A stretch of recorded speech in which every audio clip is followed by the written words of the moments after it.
Maltatin dalam beri kalalavan marai Sitibna dide kuno kavite arkamaradu tai Tahia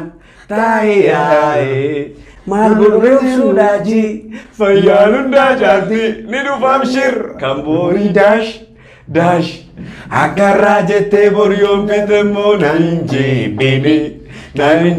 bini Hanap liki omunde nan ergini Haraf tabat usir bime Bangkin de mayo cume Kambangki sodudume Berdum basa kotume Oma surati Fitika bitte Salak. Beri kanar kade vide birazi bite ketevo bite boresan naga beri go bite Mali goda. Nania. Omi sololo kile sirasu. No vaya shagako. Rakata vine sinyatu. Arti nuromo. Waan guddaa qaba warra nu jibbut cabsuudhaaf gamaadiisa inneessaa cabaa jarroo fi dadhaba. Achi kutaa afuritti guyyaa tokko Suma haa gosu suma asii haa gosu. Kennuufi. Anaan nangu kette deema kaamera yeroo jalqabaatiin naannoo keeti. Ifaan dafqa fuuldurri kutii takkaa margiin beeku namni ilaalu warra kaan hin argu odeessiin argu. Ifaanatti baay'ateera waan ta'eef. Jechaadhuma dubbisee. Akkuma filannoo Ameerikaa. Qomatti qabadhaadhanii qomattiin qabadhee nan dubbisee dhumarra. Gurbaan immoo yookiin waajjira guddaa keessa yookiin diyaasporaadha yookiin biyya keessa jira keessi hiriyoonni isaa. Birrii ji'a ja'aan darbee birrii 500 siif ergine fa'aa jira beektaa birrii Itoophiyaa salphatte dullatti tokko nyaattee buna tokko hojjette malsii ishee beebii ishee birrii lama ishee misi qabatee dullatti birrii 100 jechuudha. Sana booda gaafa naqee ol lixee humnaan isheen adiin naammas kootiin akkas isa siigaattuudha mastaawatiidha. Banadhee ol seenee keessa galu. Qawwiti. Iyyaatti amma ibsaa bobeessitee gaafa argu nama diimaa as jala hidhatee horarii TV irraa jiru jechaa jiru. Inni qotee xaafii adii safaree. Inni lolee bakkee urjii qabatee. Inni baree ji'at birrii safaree. Yaasan lollee, yaasan qonnee, yaasan barree, yagonno isaa akka sareennaan.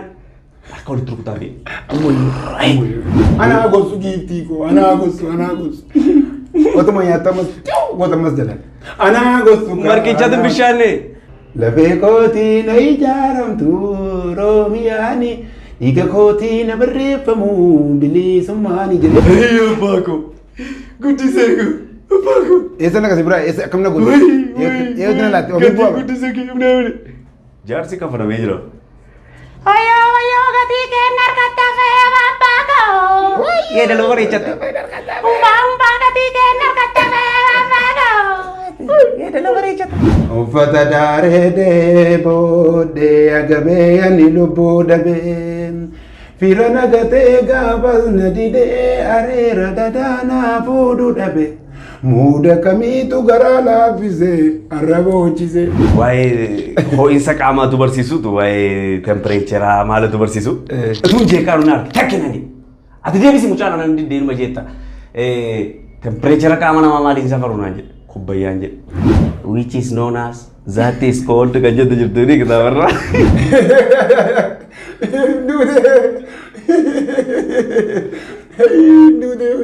Apa dugo? Achi galagalee malgee. Mallattoo saallamee seera beektaa secondary sexual character araada ta'uu barbaade beektaa.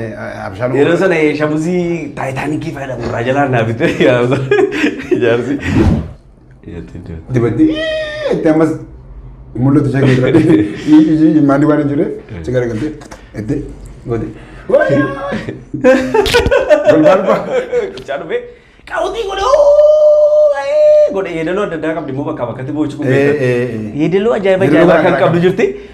Namtichi eessa lixee eegaa mana gaaf akkas gaafa galagalu shumburaa nyaachaa jira. Jeeliidhaan miiccadhee maafin biqiluu maluun koo kun yaa'idu ta'a kun.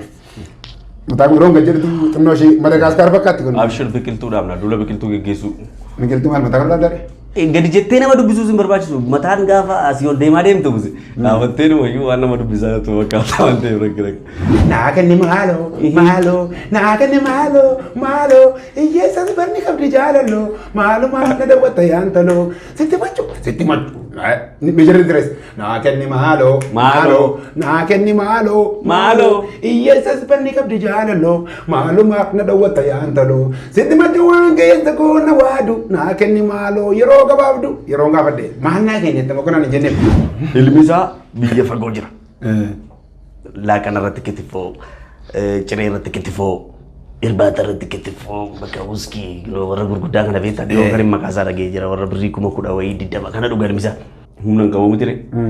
Intalli isaa isheen tokko ilma abbaa qabeenyaa ta'e iddoo ta'e tokkotti daldalaa wayiitti heerumtee jirti. Isheenii giiftii warqii mormatti godhattee gurratti godhattee argattee malee godhattee akkaawuntii adda ofir 5 baafattee cheekii kana isaa deemti jaarsi achi feentii nyaateera reetaa chaarjii fitaa jira. Guyyaan gadde immoo isa dhugumaa jireenya koo keessatti guyyaa mudannoo du'aatii Hacaaluu sana jireenya koo keessatti daqiiqaa tokko osoo akkas gadi hin jedhin kan inni bulee jechuudha. Aan entertainment daawwadhaa yeroo dhiyootti fiilmii serious ta'an walitti dhufaa ta'an fiilmiiwwan garaagaraa dhaabbataadhaan isiniif dhiyeessa. Akkuma miidiyaalee addunyaa kana irratti agartan isiniif dhiyeessa. Garuu kana gochuu dandeenyu yoo deeggarsi keessan subscriptionii keessan ol nuu ka'aa deeme mooraalii argatee aartiin keenya qixa aartii nama hundaa deema. Isa kanaaf gara miidiyaa televezyiinii waliittis ni guddata akka addunyaatti.